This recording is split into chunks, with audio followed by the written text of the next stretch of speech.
Hello, everybody, and welcome to the Men's Human Rights Discord server Saturday live streams. We are the semi-official Discord of the men's rights subreddit and affiliated to the National Coalition for Men in Chicago. Today, we're going to be talking about feminist infiltration of men's spaces and men's community groups.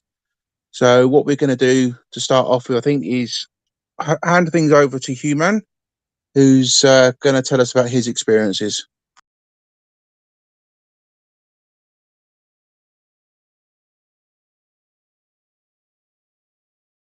Yeah, Hugh, if you could give us just a general overview of what's going on, that'd be great.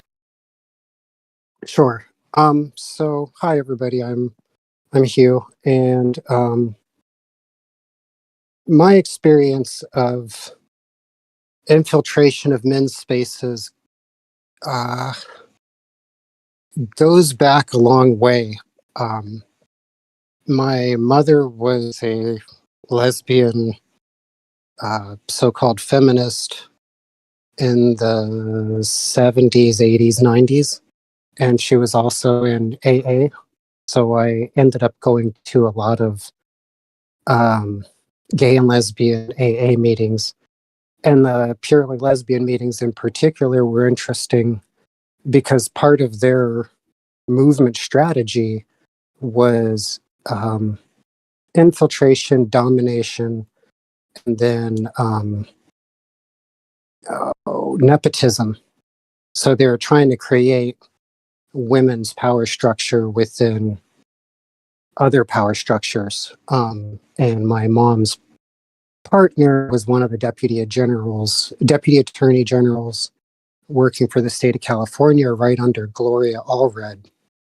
So she used to go put on her suit and Reeboks and report to Gloria Allred every morning working for the state. And bust balls otherwise.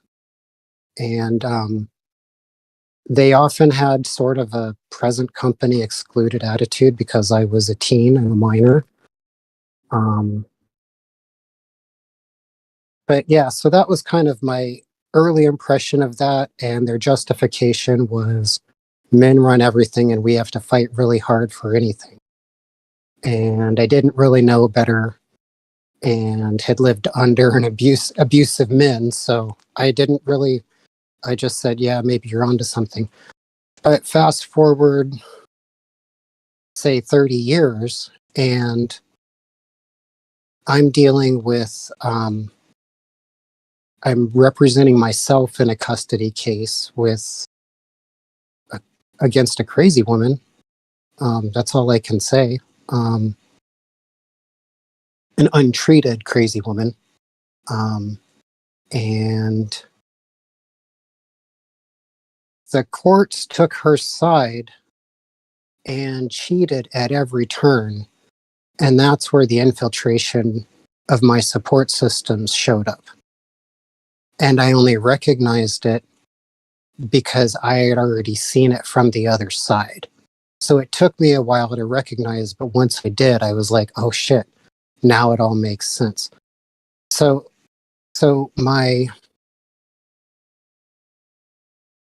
daughter's mom managed to get a restraining order against me and I'm happy to share it. It's on bullshit charges. No convictions for anything. She just said that I did stuff. And it seems to me that if the courts thought that I had done anything, they would have run me through the criminal courts for having committed criminal acts. But instead, they would just bully me in the family courts. And I now realize that that must have been bullshit because there should have been criminal charges attached to that. That's a separate thing, though. And there weren't. So obviously, they didn't even believe what the hell they were saying. Hindsight. But the infiltration came in when I managed to find my way into a fatherhood involvement peer support group. And the goal of the group was for men to associate with each other and to receive uh, pedagogy from a from a facilitator on how to be good fathers and overcome the hurdles of fatherhood. It looked good on the face of it, and it was good to work with other dads and learn that what I really learned was that what I had been going through with the courts was a racket that they played on everybody. So the courts were recommending that people go to this group because they wanted somebody to talk down to dads.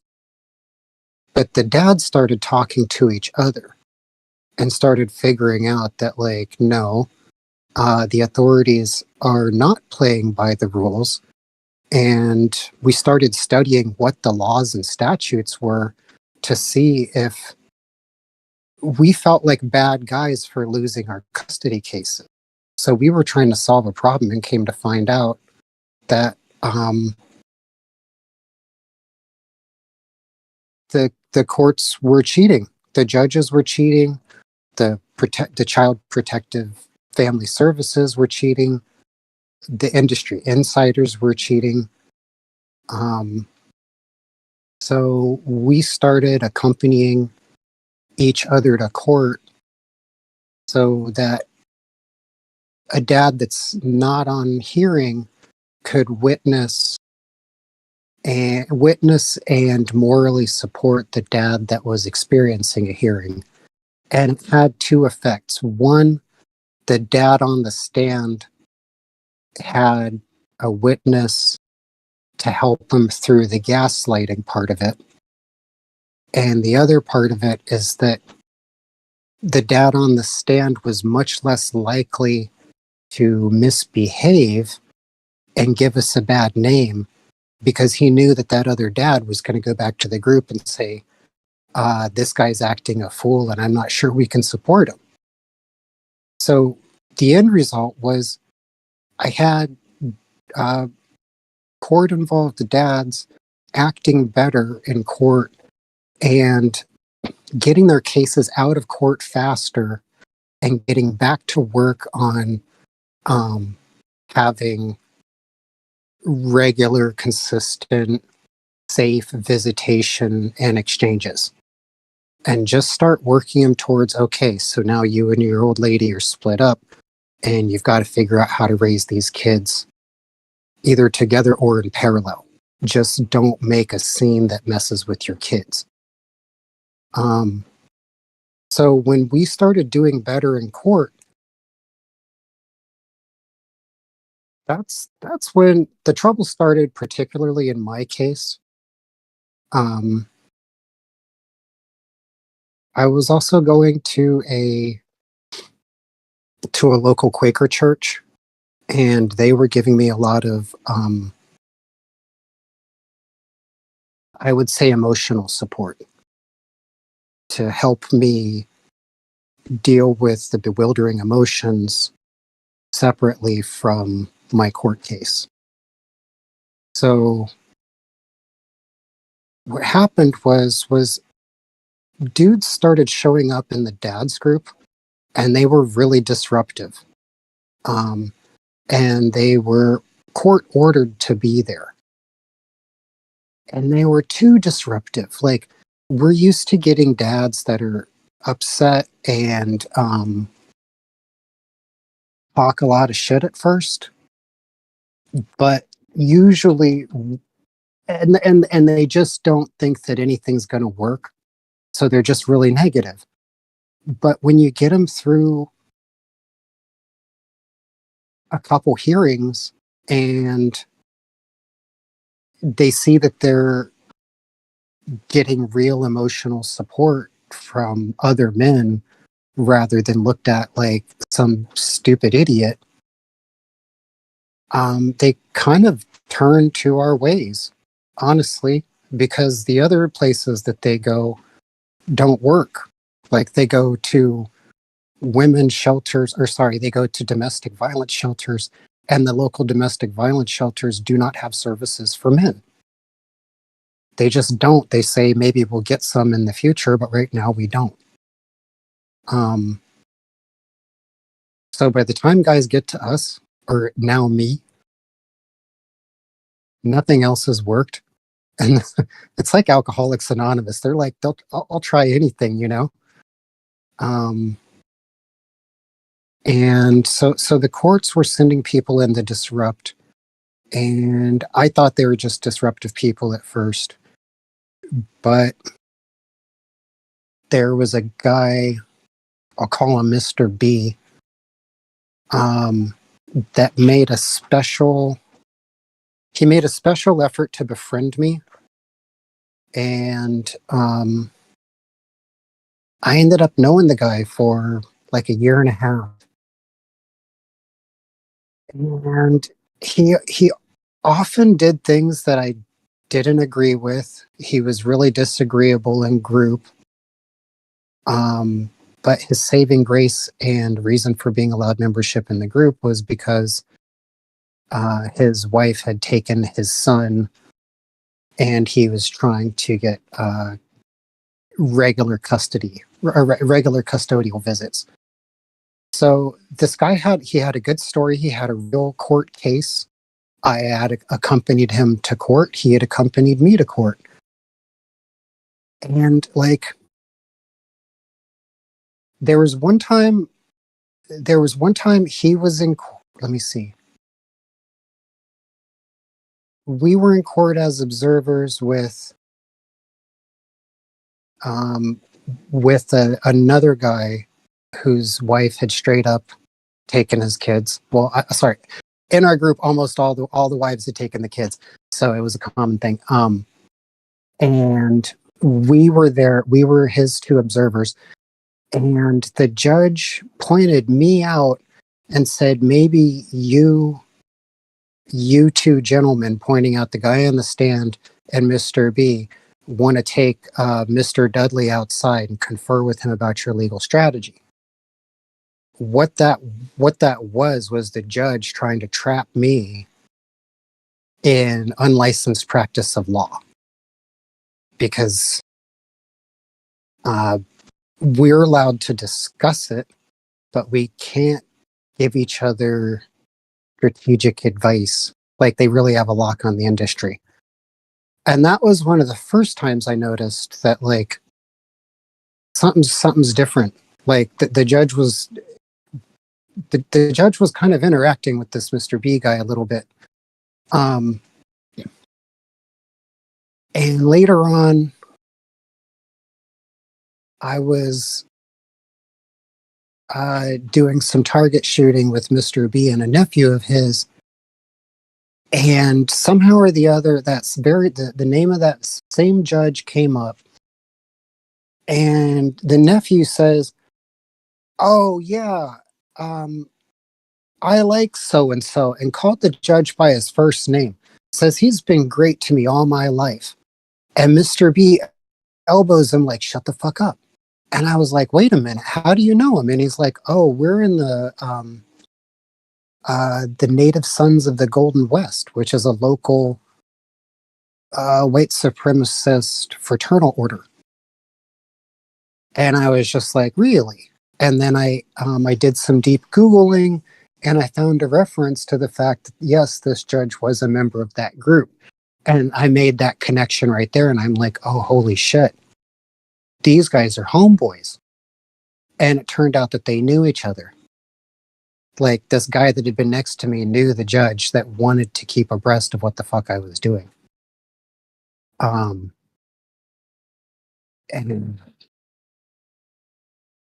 And then another instance of it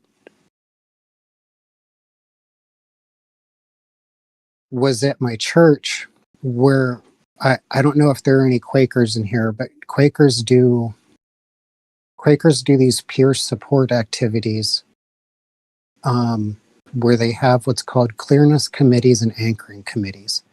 So if you have something that is disturbing your ability to be your best self, you can ask some of your spiritual peers to meet with you weekly for a while to help you work it out. So the clearness committee is helping you figure out exactly what it is that you need to work on and ways to help you do that.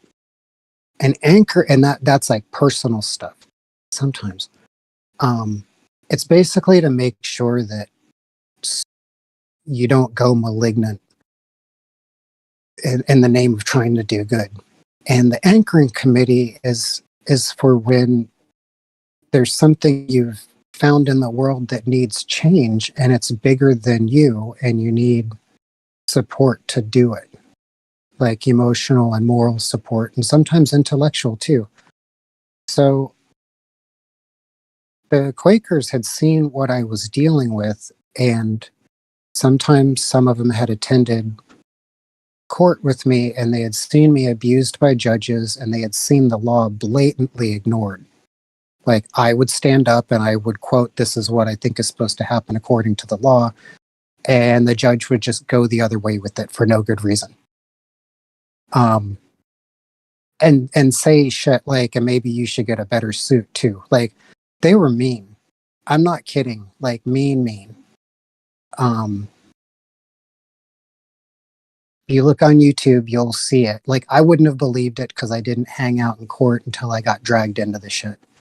But so here I am. I'm getting really good support from the Quaker Church, as in they're not paying my legal bills or anything like that, but they're really helping me not fall for all the ways that the system is trying to make me mess up. Impossible hurdles, outrageous legal fees, all the kind of stuff that would just break a person. Never getting to see my daughter, getting sent to jail for what was not a crime. I got sent to jail because I recorded the death threats that my ex made against me. She hired somebody like crazy. And the local police sent me to jail because I recorded it. And for some reason, they were too stupid to know that it was legal for me to do so. Or it just happened to coincide with right after I had gotten more custody. So when they sent me to jail, I lost all of it. Yeah, it was crazy. So the infiltration part came when this anchoring committee that I had was 4 Quakers that would meet with me every week, and we would discuss how my case was going and what I intended to do next. And after meeting with these people for it was like 6 months, one of them, who I will call Mr. R, said, I'd run into a particularly racist encounter. And he says, well, how about when you go to court, you just try to act more white? And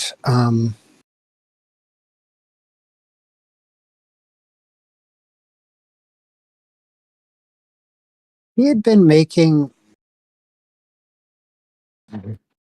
I'm mixed. I look pretty white, but I don't know. I act like me until something comes up.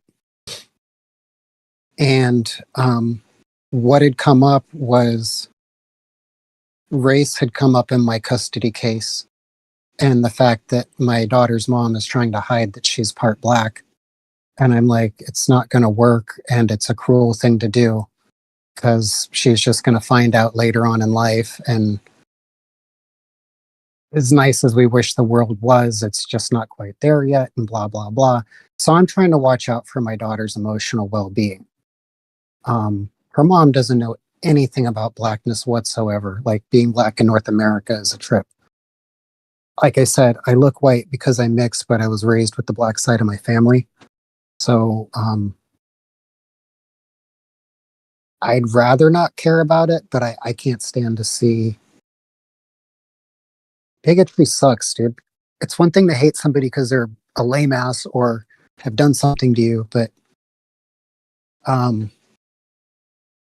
just strangling people out for no good reason is, I just think it's socially ill. So anyway, in my Quaker meeting, this guy that said you should act more white, and there was another guy named Ray who was a local lawyer who was all about, he also in the Quaker church and was all about, here, let me help you. So he would also sit in on my anchoring committees.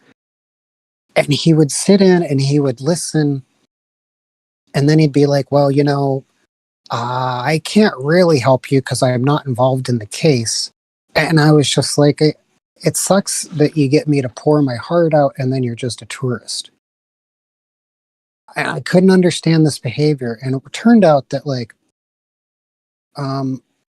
Ron was the brother of a local developer, and the developers are all connected to the judges.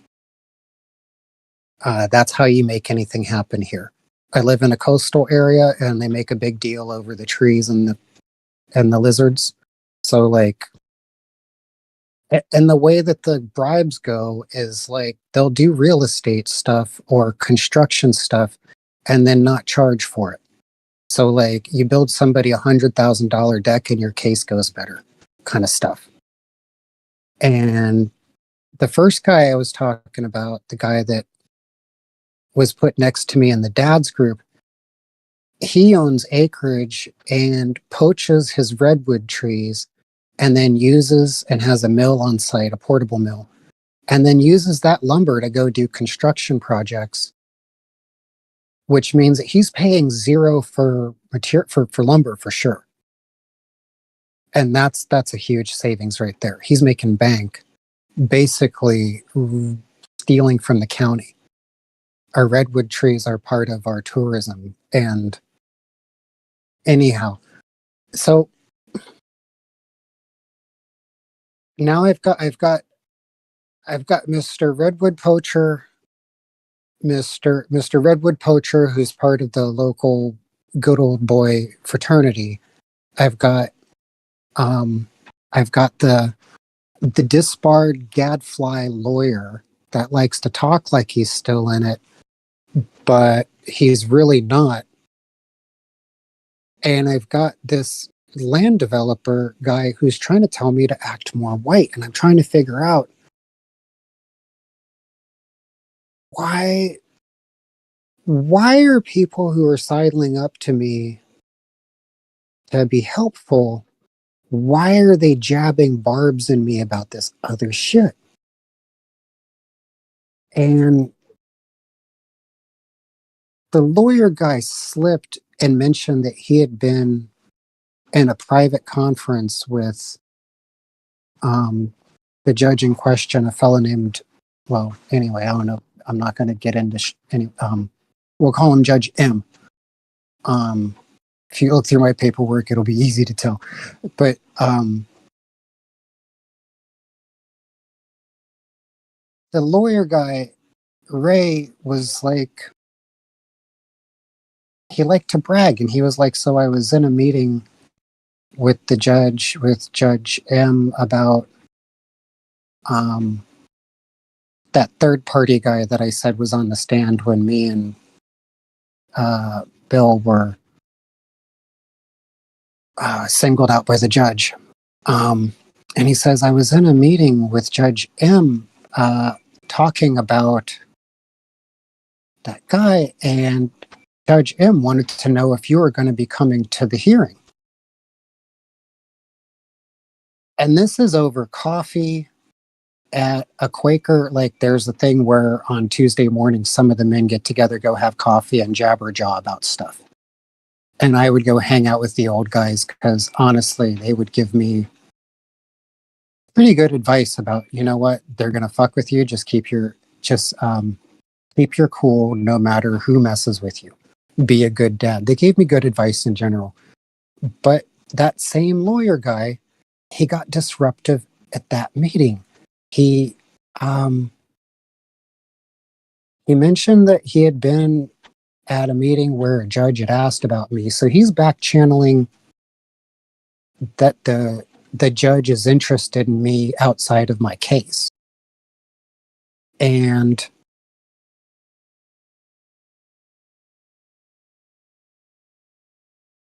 he also, anyway, he would bait me by calling me a nig sometimes. He would stab his middle finger into the table and say, there's nothing wrong with that word. Why do you get so upset? And the style of disruption is this emotional, it's like an emotion, it's meant to make you act crazy and discredit yourself and basically lose your cool. And the courts and the authorities were upset because they were trying to railroad me. And intuitively, I felt it wasn't right because I hadn't done anything wrong. I was like, how is it that I'm not doing anything wrong? And they keep putting my baby with this person that I'm telling them is abusive. I gave them videos of mom abusing the kid. And if anybody wants to see that, I've got it. It's awful. Because I didn't know how my little girl was getting hurt. I just rolled back the nanny cam. It wasn't even a hidden camera. Rolled it back, saw mom picking up my girl by one arm, taking her arm out of socket.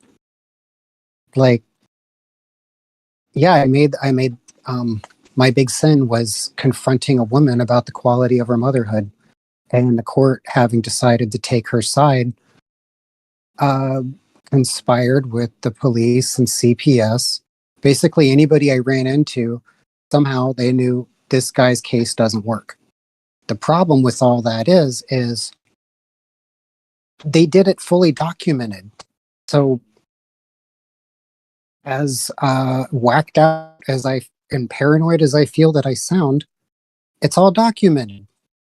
I even have like their records of all the court activities. There are even recordings of some of the hearings. That same judge, Judge M, when my son and I showed up at court trying to get a restraining order to have him protected, that judge yanked us out of court, took us into a back room, and verbally assaulted us. Like, they were just, they were so,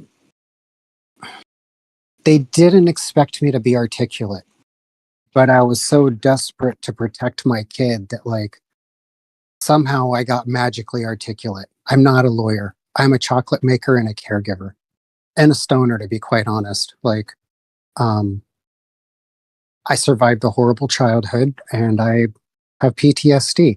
I didn't know it, but weed always made it a lot easier for me to handle people. I'm hyper vigilant and I'm always on the lookout for when kids aren't treated right. I can't help it. I'm like a fucking detective. I just see it. And then I disagree. I can't always jump in. I'm learning my lesson. But now what I do is, like I said, I inform people of what the laws are. Here's what's what. I was paranoid that my paid visitation monitors weren't doing their job right. And whenever I would bring up an issue, they would threaten me with bad reports, or they would just give me bad reports. So I went and took a state, this isn't infiltration, this is a separate thing altogether. This is privateering. And I went and took the state course, and I'm a trained visitation monitor by the state. Like those ladies that sit with you for 2 hours while you get to visit with your kid, and then they make these very critical reports of anything and everything you do. Like, I'm trained to be one of those, as well as do exchanges. And those are one of the means that the courts infiltrates and influences your case. Those visitation monitors, there's like 6 or 8 of them, maybe 10 for my county, and there are hundreds of cases. They're more likely to work with the courts and suck up to them, white knight as it were, and not be swell to the dads, because they make a lot of money. That all these feeders, these industry insiders, make a lot of money off of having a case to process at all. Long and short, I think that was there was power, and then there was the part where that I didn't realize I was doing at first, but by extinguishing the domestic dispute and establishing normalcy, that means that the judges and the lawyers and all that aren't really needed anymore. And the way we would do that is guys would show up at group, and like I say, they show up, they're all flipped out, they're not seeing their kids, and their egos are completely destroyed. They don't feel like men. And we're like, okay, well, things changed. And we take kind of an AA approach where we're like, let's, what is it? There's some things you're going to have to accept. There's some things you can change, and together we can figure it out. And that's what we would do. And if they were having issues where they're like, my wife or ex-wife abuses me and then says that I did it, we had little cameras, like not invisible cameras, but like those Wise cameras, the kind that people have watching their door. We would just say, okay, well, if there are areas of dispute in the house, just put these cameras up. Make sure everybody knows they're up. When there's a dispute, y'all can choose to rewind it. But what you won't have anymore is people lying about how people are. And the side effect of the cameras is people usually act better because they knew they were on camera. So there's the end of that fight. And when somebody did try to lie, they'd go to court. Here's the camera. Here's the video. And like bullshit was just stopping so fast. And when I was getting dads to provide exchange services for each other so that we didn't have to pay outsiders to do it, they didn't like that either. And when I was getting dads to study the legal code, that's when they started trying to trap me for unlicensed practice of law. But I'm like, anybody can read it. It's public. So then at the local legal library, where we used to have a Westlaw portal, they took the Westlaw portal away for like 8 months. Like they just took it out of the library so people couldn't go study what the exact law was in a quickly searchable way. So there were all these ways that, like, as me and my group did better, and the first group was called Papas. They infiltrated Papas. They infiltrated the Quaker Church. Or maybe they were already in the church. I live in Santa Cruz is a small place, relatively, not a huge city.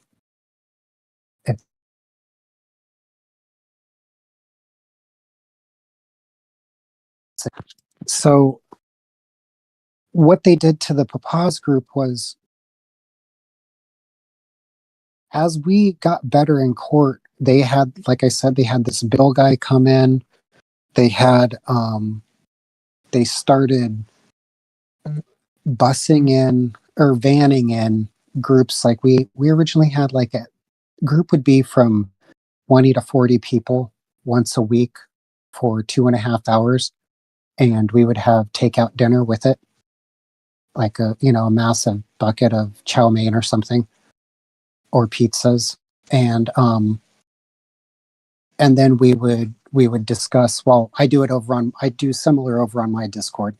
We would discuss some of the things that we can do to be better dads, as well as address some of the things that we need. Like a lot of anybody who's been through court is probably dealing with PTSD and doesn't know it.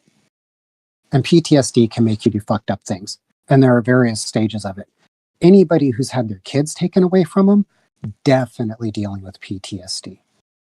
And actually, you're lucky they don't go postal. In my book, like, that's a crazy thing to do to somebody. But the courts will do it. So what they did to Papas was, between having people disrupt obvious leaders like myself and adding in, they started adding in the courts. What the courts started sending people to the group. It would be like if somebody took the MHR Discord and the judges started saying, okay, you need to start going and attending that group. The same way the courts will send people to AA, even though it's not really for them to do. AA is its own separate thing. I don't know that there's some agreement between them and the state, where the state gets to use them for free detox. But but what they did to this men's group was like, by flooding us with these like medicated rummies as well as disruptors. And then the third move they did was we had an all men's group with a male facilitator, but the guy who ran it, this fella named Dutron, as well meaning as he may have been, he got funding from a Christian group that wanted, part of one of their funding requirements was that the group have a male and female facilitator. They wanted to promote a heteronormative 50s family style or something. And I don't think they needed it to be Christian based, but maybe, I don't remember. We in the group didn't know that. The guy he hosted the group and we went. But the way that the county took the group away from him somehow was that his funding got taken away because he was out of integrity, meaning somebody researched his grants and found something to shut him down with. And then his group got reassigned to the county's umbrella organization. Like, we have an umbrella organization here that the county funds, and they kind of manage all of the services, homeless services, educate, like all the stopgap services that a city or town needs. They've kind of got it all under one roof, and they've got their own grant department, blah, blah, blah. So they took this independent group and absorbed it up into that. And once they did that, the format of the group changed radically. All activism, totally discouraged. They didn't want us hanging out and associating together after meeting, which had been a big norm before. What Dutron accidentally did was generate intimacy between men. The very stuff that we were super ashamed of, like failures to provide, not knowing how to get along with our wives or families, he got us to talk about all that stuff, or we got to talk about all that stuff. And as guys saw that, well, it's not just that I'm stupid, this shit's really hard, and got to working with each other, magical things started happening. Like, somebody in group says, like, man, bills have been tight. I don't know, like, I blew a flat this week and I don't know how I'm going to do the groceries.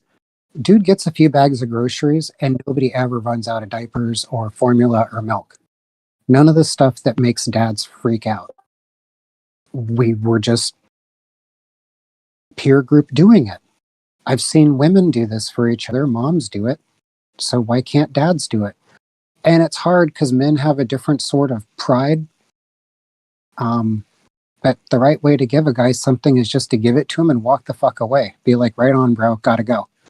Like, they'll try to give you their face, or like, you know, man, you're like, and you're like, nope, just help somebody when they're down. And that's how we build recruits. And if I can ever get a couple homeboys to show up here and tell you what their experience is, they'll probably say the same thing. Like, one of our winning strategies was to, and I digress, but was to make sure that a guy goes to court, probation, or wherever he's got to go with a one-sheet game plan of what he's doing there, and then doesn't deviate from it. So if you're going to court, you can ask for 3 things. Don't piss the judge off asking or demanding things. I taught these guys to do business. Be like, these people don't like you. Don't expect it. Just get in there, get what you got to get done, and get out. And after a while, maybe they'll just be happy that you're not being a headache. Like, and the other part, bring it back to group. And that's what the county destroyed. They destroyed camaraderie amongst single dads.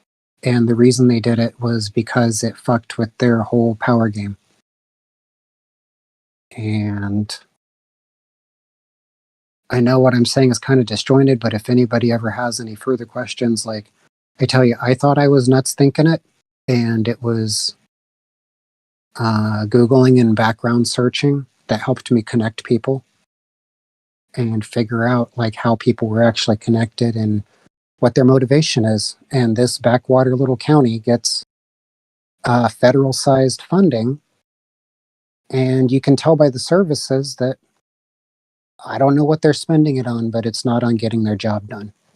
And when I started talking about how we needed to get things done, that got me and my case completely roasted.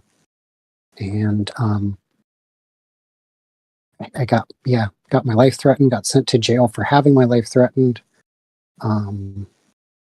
repeated horrible court encounters, and now it's good for entertainment, and it's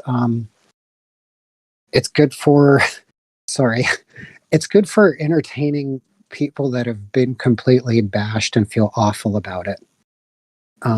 Oh yeah, Mr. Sulfur, my jail diaries are very special. Have me back to talk about jail. That was freaking special. Me in jail was really funny. I've never been a jail guy. I've never been like, not even close. So like for me to end up in jail was puzzling for the jailbirds. But anyhow, yeah, infiltration happened. It was, the people were,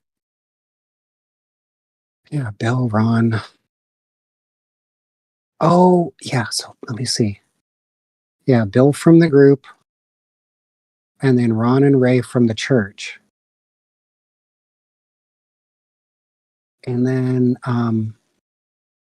it turned out that my social worker wrote a letter to the court on my behalf. And as the judge was reading, he was like, oh, I know her. She was my secretary 30 years ago or something like that. And then within about a couple months, she wasn't allowed to write letters in support of me anymore.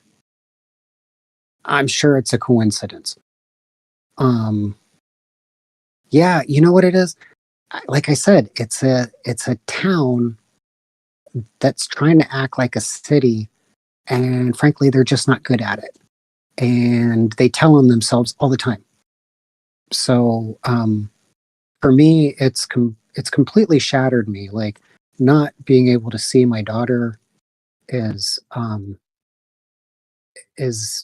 like being in jail every day. Nothing's fun. I can't have fun. If I have fun, all I remember is here I am having fun when my kid's fucked. And then whatever I'm doing is no longer fun. And I don't know. So, and when I run into other dads and understand that, I understand it and I support it. And I understand that they're stuck in a holding pattern. So, and I understand that people are going to do shady things to them and then gaslight them about it. Try to make them mad and then gaslight them about it. And I know that that's what's happening because when I do work with somebody and change the game and the results also change, that's pretty telling from a scientific perspective. Like I isolate what's going wrong, I change that, and then a whole bunch of things get better. Like, so yeah. The mistake I made was being out in the open. So the way I've changed that, or what I'm changing now, so that I don't get as infiltrated as I run my own Discord. I can kick off anybody I want. I can bulkhead and compartmentalize things so that my PTSD guys are not exposed to angry feminists or anything weird like that. They've got like a safe reef to go hide in. If they want to come out and mix with the general crowd, they can do that. If they need to go work on that other stuff, fine.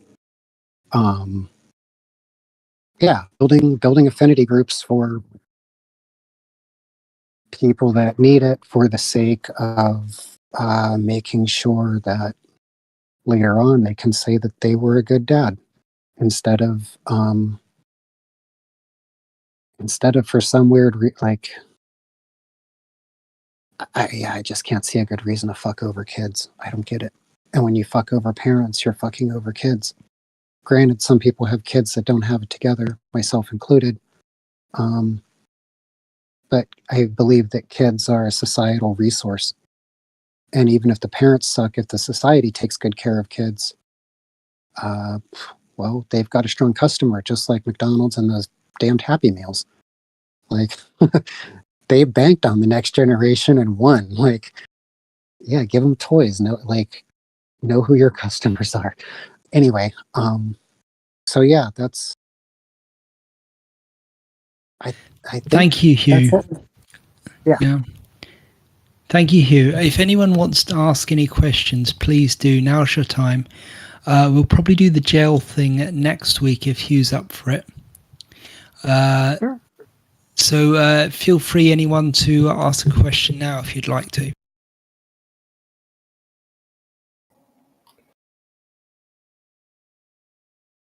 Hi. What's going on here? Nothing. Hi, Till.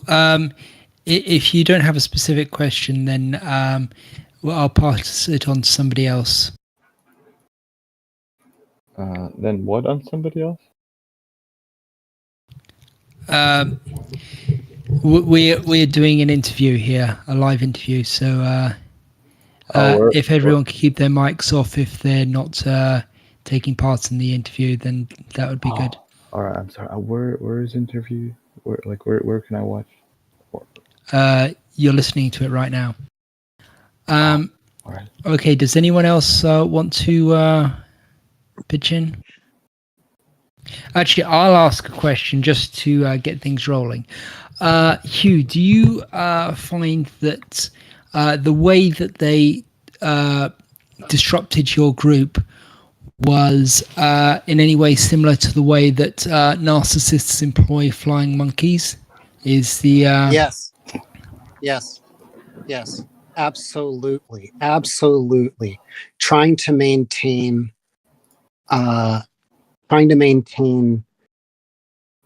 like sorry, I lose my words. Trying to look like they're an upstanding member of the community when they're like the opposite. And they send other people to do their stuff. Yeah, definitely. The judge part was narcissistic for sure. Yeah, it did feel like it. Yeah.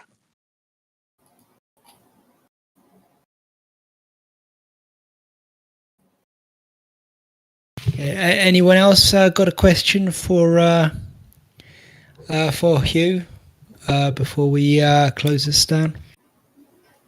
Yeah, did anything I say not quite make sense? Yeah. The part where you went from like, oh, this happened and I went to jail, and then I would say, unfortunately, it made perfect sense. Oh wait, which part? Which jail part? when you were raffling over like a bunch of topics, that was a bit confusing. Yeah, sorry, I'll get more into the jail part maybe next week. I was just explain how that happened. Yeah, unfortunately, everything you said made perfect sense from what I've seen of the UK family court system.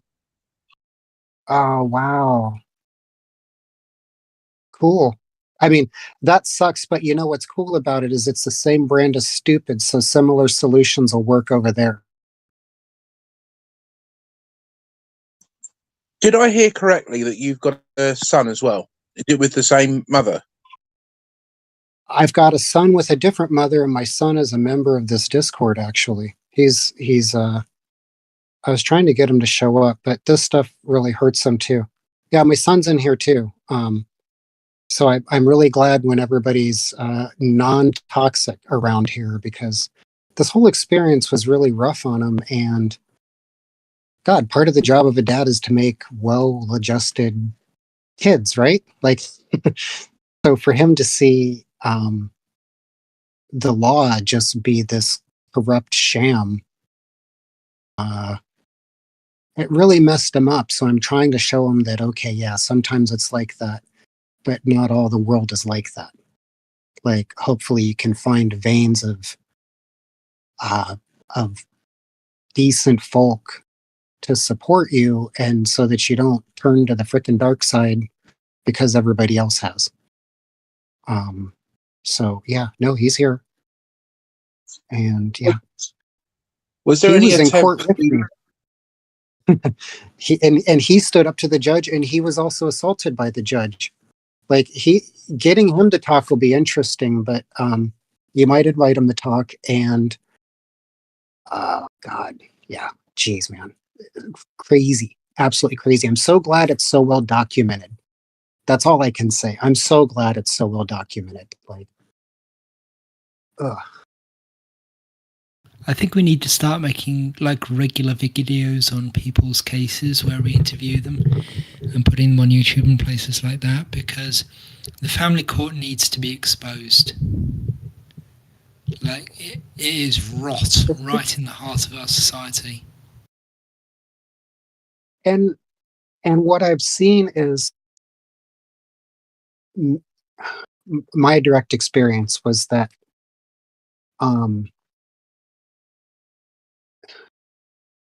I want to say men because that's dads, because that's who I work with, but and so that's what I'll say, and I'm sure it applies to others as well. But people get cowed by the courts and really discouraged by all the fake or ineffectual services that are out there to support well-being.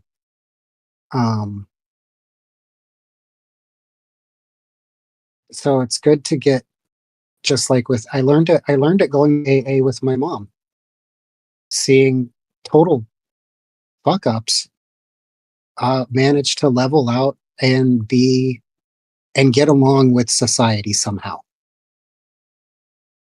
And when I saw these dads, I saw junkies, and that's what I felt like. Like, when I don't have my kid, it's like I don't have my fix.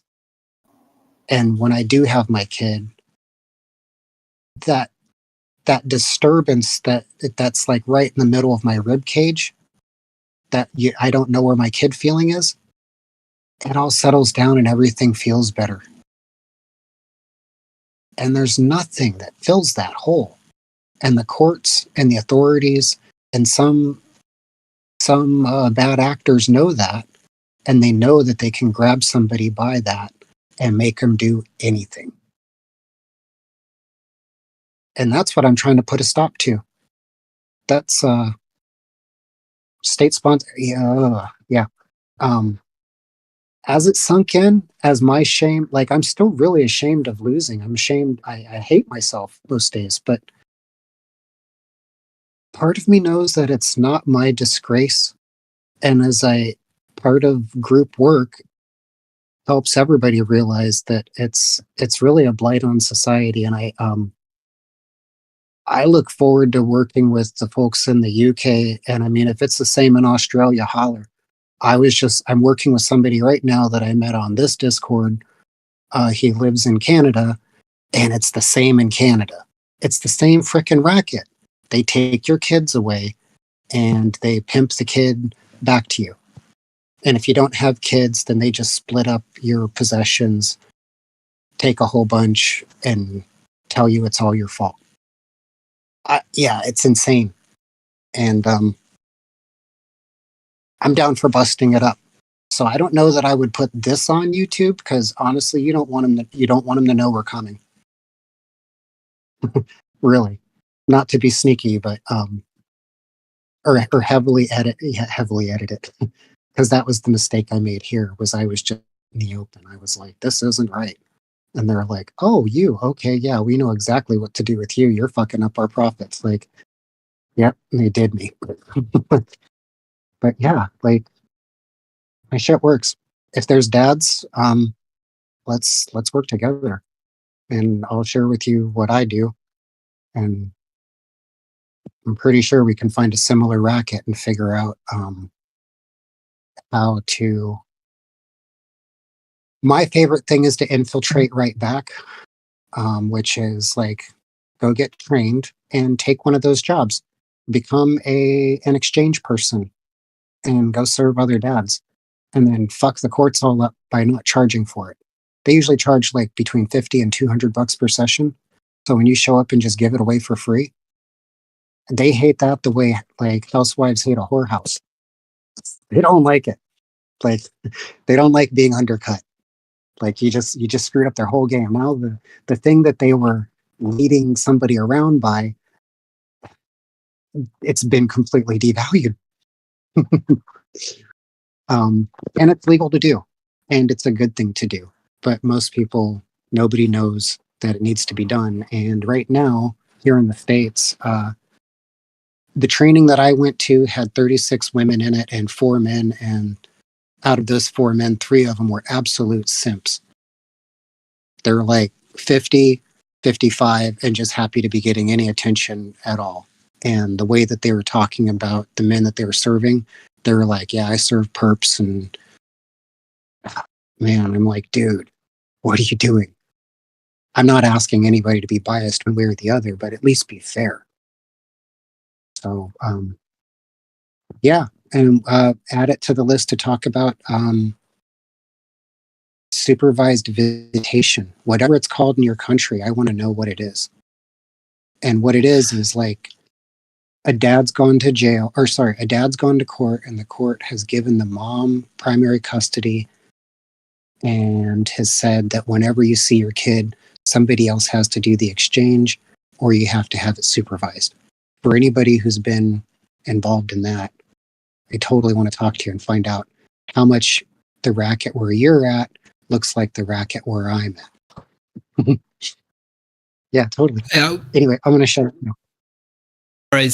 No worries. We should probably end this soon, but I just wanted to clarify. When you say the simps say that they deal with perps, do you mean dads, don't you? Like regular dads?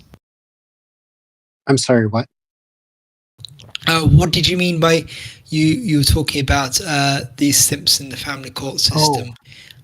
Oh, sorry. So what I was saying was when I went to be trained, I went to the official at the state capitol training by the Judicial Council to be a supervised visitation monitor and provider, which means that I'm trained to so when there's a high risk case, like when there's a risk of harm or abduction, or the court has said that there is, in order to get a leg up, whatever the hell it is, then they have to have a third party. Then the court assigns a third party to either manage exchanges so that mom and dad don't exchange words, nobody threatens each other, act as a buffer, or kid escrow.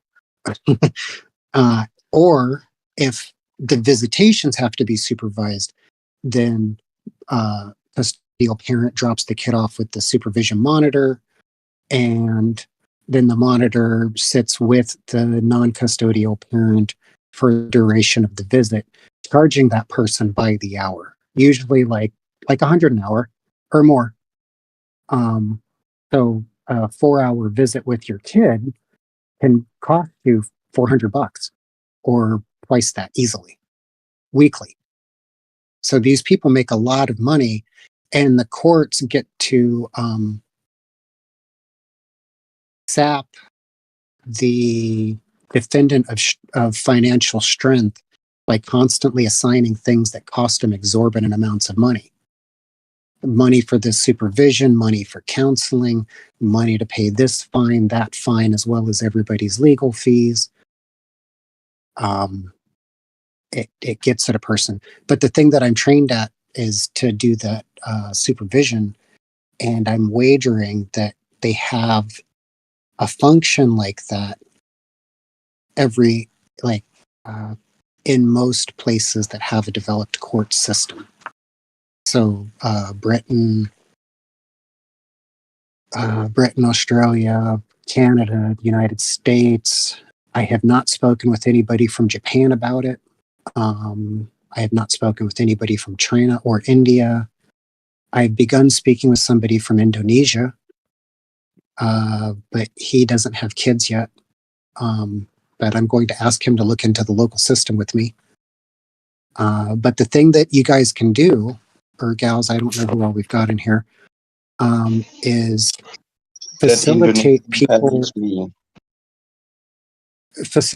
people learning the local family laws that apply to their visitation, because people often have more rights than they realize, and sometimes even facilitate the visitation itself, as in go to court and say, yes, I'm more than happy to receive child from non-custodial parent and help keep the peace.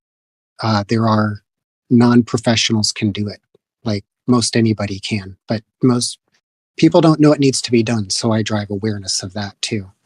But these sort of activities will likely get you the attention of people that are normally being paid to provide these services or attached to that system. So that's one of the reasons that I'm really interested in promoting this sort of stuff through the Discord, so that it just kind of pops up like fungus. And hopefully these bottom feeders can find something else to do instead of feeding on families. Thank you, Hugh. I think that we should get you to help us train staff and get you to corral a group of dads on here so that you can get them to basically help each other the way you were talking about. Yeah. But I think we should probably call this one now because it's getting quite late for a lot of us. But thank you for coming, Hugh. If you'd like to talk about jail next week, then we can do that very easily. Is that okay for you?